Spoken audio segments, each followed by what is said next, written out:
Hello guys, welcome back to my channel learn with play. Guys, आप सबको पता होगा कि इंग्लिश स्पीकिंग के लिए हमें किन किन चीज़ों की जरूरत होती है। ऑलरेडी मैं कई बार डिस्कस कर चुकी हूँ। एक बार मैं फिर से डिस्कस कर रही हूँ कि इंग्लिश स्पीकिंग को सीखने के लिए हमें 3 चीज़ों की नीड होती है। जी हाँ, 3 चीज़ों की नीड होती है। फर्स्ट पोर्शन हमारा ग्रामर होता है, सेकेंड वोकेबलरी होती है, और थर्ड इसके अलावा भी कुछ अलग स्ट्रक्चर्स होते हैं इंग्लिश में। इंग्लिश सेंटेंसेस को बनाने के कुछ अलग स्ट्रक्चर्स हैं ग्रामर से हट करके, जिनको सीखना हमें बहुत जरूरी होता है। उन स्ट्रक्चर्स को सीखे बिना हम अपनी स्पीकिंग अच्छे से नहीं कर सकते हैं। तो फ्रेंड्स, आज मैं इस वीडियो में आपको एक उसी एडवांस स्ट्रक्चर का नॉलेज दूंगी।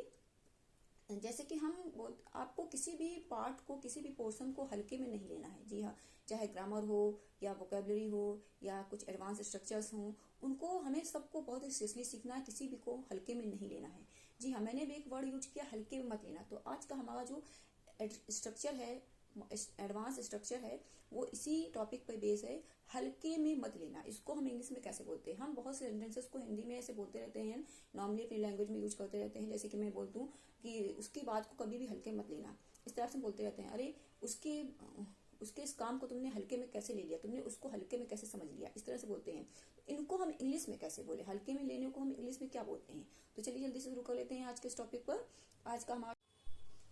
आज का टॉपिक क्या है हमारा? आज का जो स्ट्रक्चर है हमारा, आज हम क्या सीखने वाले हैं? एक एडवांस स्ट्रक्चर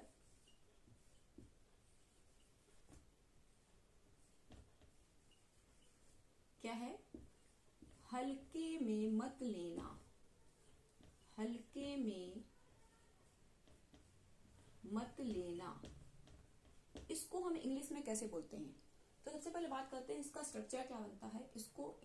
इस तरह के सेंटेंसेस को हमें ट्रांसलेट करने के लिए किस स्ट्रक्चर की जरूरत होती है, इसको हम इंग्लिश में हल्के में मत लेना को हम बोलते हैं। इंग्लिश में हल्के में लेना की इंग्लिश होती है फॉर ग्रांटेड। फॉर ग्रांटेड, इसके मीन्स होता है हल्के में लेना। अब अगर हमें बोलना हल्के में मत लेना, तो इसके आगे हम यूज कर देते हैं, ऐड कर देते हैं डोंट। तो ये हो गया हमारा डोंट, और डोंट के बाद यहाँ पे आएगा टेक। डोंट टेक, ठीक है। Don't take for granted. Don't take for granted means होता है हल्के में मत लेना। अगर हमें केवल बोलना है हल्के में लेना, तो हम यूज करेंगे फॉर ग्रांटेड का। अगर हमें बोलना है हल्के में मत लेना, तो हम इस पूरे स्ट्रक्चर को यूज करेंगे, don't take for granted. Don't take for granted, इस पूरे सेंटेंस को हम यूज करेंगे। अब इस सेंटेंस को, इनको यूज करने का क्या तरीका है, इनको हम अपने सेंटेंस में कैसे अप्लाई करेंगे, उसका क्या स्ट्रक्चर होता है, चलिए वो देखते हैं। इसके पहले कि मैं आपको कुछ सेंटेंसेस लिखकर बताती हूँ, जिससे कि आपको उसका स्ट्रक्चर समझने में बहुत ही आसानी होगी। जल्दी से तो देखिए फ्रेंड्स, ये कुछ सेंटेंसेस मैंने लिखे हुए हैं। पहला है हमारा, मेरी बात को हल्के में मत लेना। दूसरा है, अंग्रेजी स्पीकिंग यानी इंग्लिश स्पीकिंग को हल्के में मत लो। मत लेना, मत लो, मत लीजिए, सब एक ही बात है, कुछ अलग नहीं है, डिफरेंस नहीं है इसमें। गरीबों की आह को कभी भी हल्के में मत लेना। अब यहाँ पे वर्ड यूज हुआ है कभी भी, इसके लिए हम अलग चीज यूज करेंगे। यहाँ पे है मत लेना, दोनों में मत लो, उसके लिए हम अलग चीज यूज करेंगे। तो चलिए अब मैं आपको इन सेंटेंसेस को ट्रांसलेट करके बताती हूँ, लेकिन उससे पहले मैं आपको अब इसका स्ट्रक्चर समझा देती हूँ। तो देखिए इसका स्ट्रक्चर क्या होता है। वैसे मैंने भी बताया आपको, हल्के को मत लेना की अंग्रेजी क्या होती है? फॉर ग्रांटेड, ठीक है। लेना की होती है फॉर ग्रांटेड, नहीं लेना तो हम उसमें डोंट का यूज करते हैं, ठीक है। अगर मैं एक शब्द बोलूं कि मुझे हल्के में तुमने मुझे हल्के में ले लिया, ठीक है, तो यहाँ पे हम डोंट का यूज नहीं करेंगे, ठीक है।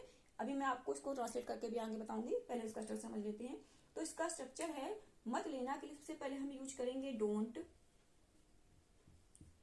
डोंट के बाद हम क्या यूज करेंगे? टेक, ठीक है।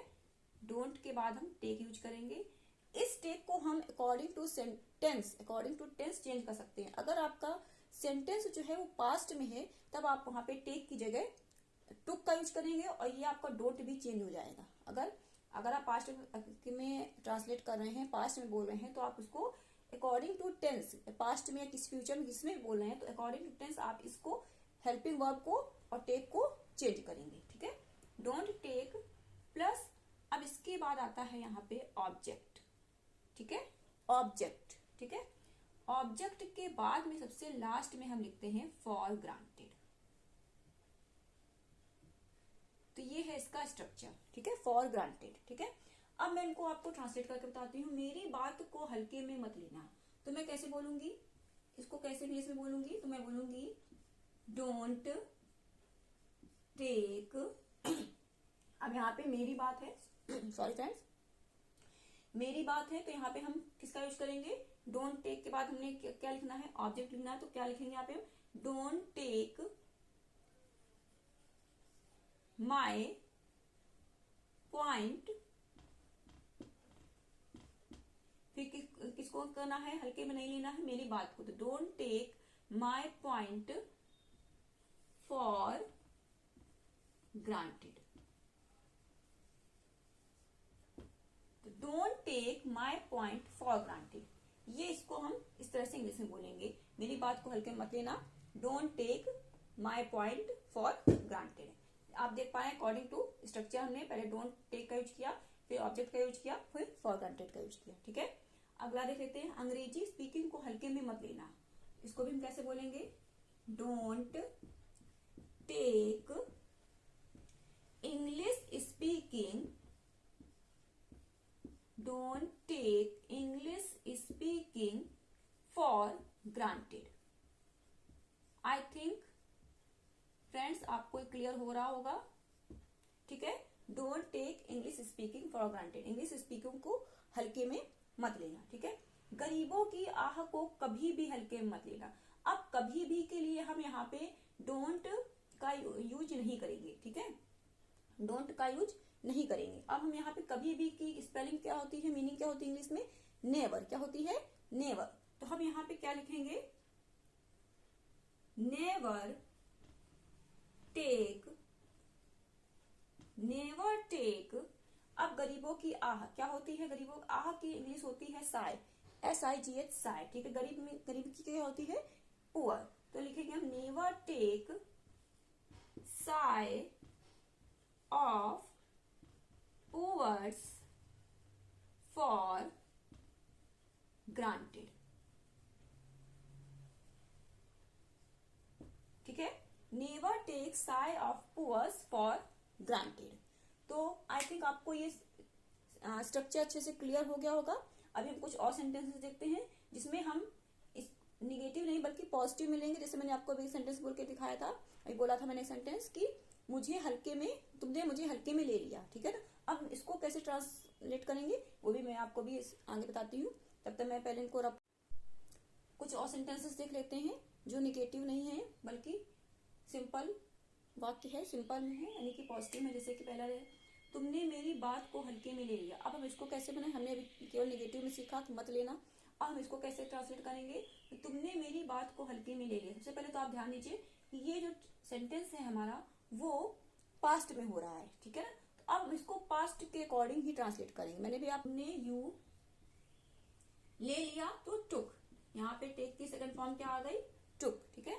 You took my point for granted, you took my point for granted,